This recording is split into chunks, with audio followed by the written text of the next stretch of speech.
Good, happy Wednesday evening. I'm Riley King, and welcome to your 7 p.m. newscast right here on the Riley King Network. Let's begin. Man saw stepson shoot, kill mother in hospital, affidavit says.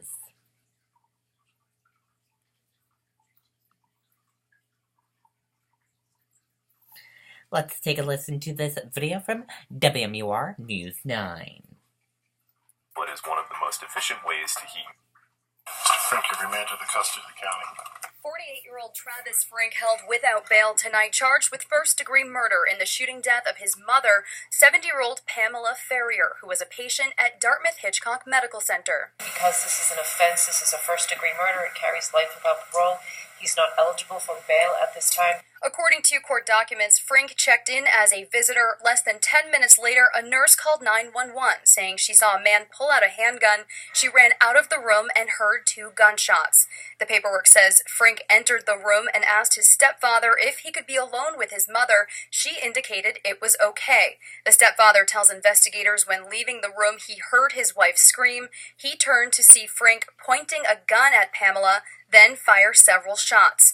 The victim's husband saying tonight, quote, "I ran right in there and he still had the gun in his hand. He could have blown me away, but he didn't. He just calmly walked by me."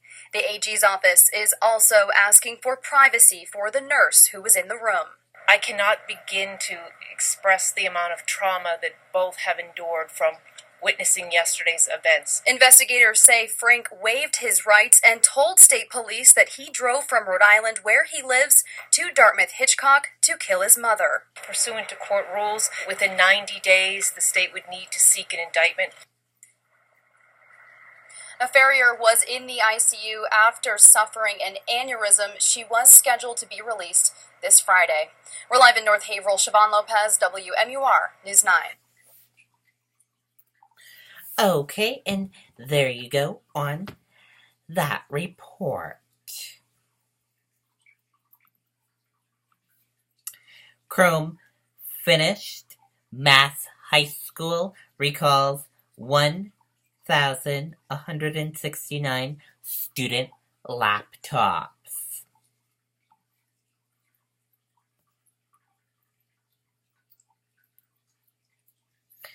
Let's take a listen to this video from WCVB. At East Bridgewater's junior-senior high school, the Lenovo Chromebooks model N21 and N22 are all banned, recalled.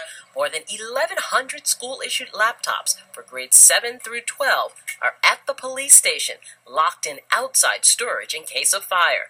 Monday, a laptop sparked on an 8th grader using the Chromebook in class. They just kind of freaked out. I wasn't expecting it. A student saw it spark, and then it began to smoke.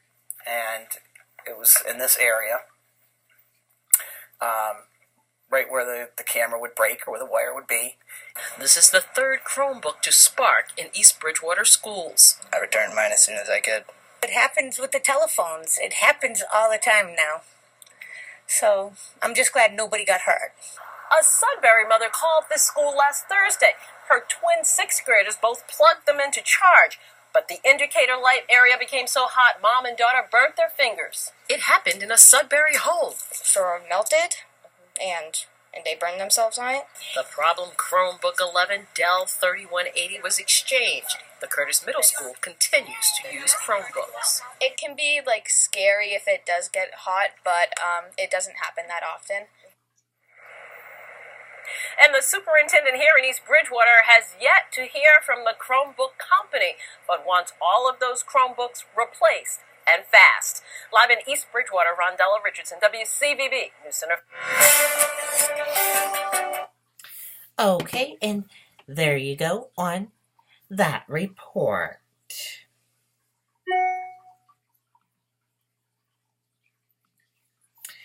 Flyers cause concern and confusion in Brunswick. Let's take a listen to this video. Whoops, sorry about that, everyone.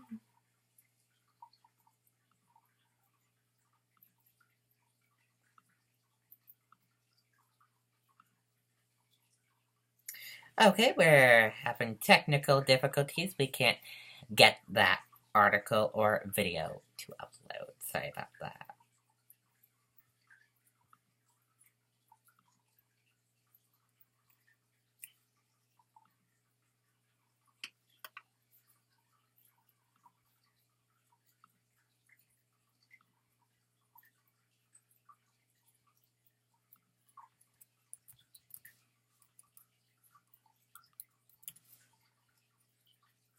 Let me try one more thing. Hold on, everyone. Okay, sorry about that, everyone. We do not have that story then. Here's how much money Americans have in their savings account.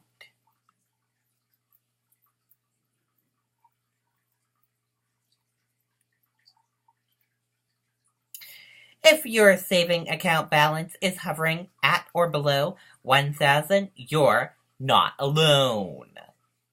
According to the 2017 Go Banking Rates Survey, more than half of Americans, 57%, have less than 1,000 in their saving accounts.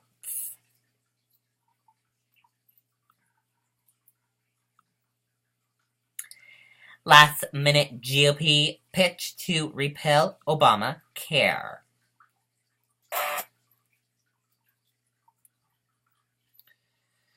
It's a day of dueling health care plans on Capitol Hill.